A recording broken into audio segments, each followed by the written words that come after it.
స్థానంలో Okinawa company వాళ్ళు అయితే ఉన్నారన్నమాట. 2026 సంవత్సరానికి వచ్చేసరికి వీళ్ళు 2,50,000 పైగా ఎలక్ట్రిక్ టూ వీలర్స్ అయితే అమ్మడం అయితే జరిగిందనమాట. వీళ్ళు సుమారుగా ఒక 10 సంవత్సరాల క్రితం నుంచే ఎలక్ట్రిక్ టూ వీలర్ మార్కెట్ లో అయితే రావడం అయితే జరిగిందనమాట. ఇనిషియల్ గా నో లైసెన్స్ స్కూటర్ సెగ్మెంట్ లోకి అయితే వచ్చారు.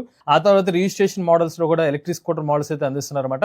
వీళ్ళు పాపులర్ ఎలక్ట్రిక్ స్కూటర్ చూసుకున్నది ఓకినావా ఐప్రైజ్ వంటి ఎలక్ట్రిక్ స్కూటర్స్ అనేవి వీళ్ళ పాపులర్ మోడల్స్ అనమాట. సుమారుగా ఒక 7-8 సంవత్సరాల క్రితమే ఐప్రైజ్ ఎలక్ట్రిక్ స్కూటర్ లో 150 కిలోమీటర్ రేంజ్ అని చెప్పి అప్పట్లో బాగా అడ్వర్టైజ్మెంట్ కూడా అయితే వీళ్ళు చేశారన్నమాట. ఆ తర్వాత ఓకినావాలోనే ప్రైస్ ప్రో, అలానే రిడ్జ్ 100, రిడ్జ్ ప్లస్ ఇవన్నీ కూడా మనకి నో లైసెన్స్ ఎలక్ట్రిక్ స్కూటర్స్ అనమాట.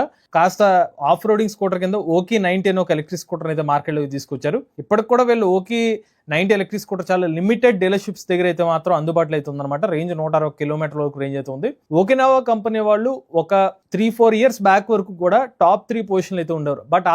బట్ ఈ రోజుకి కూడా ఓకినావా కంపెనీ వాళ్ళు 2,50,000 పైగా అమ్మకాలతో అయితే 8వ పొజిషన్ అయితే ఉన్నారు.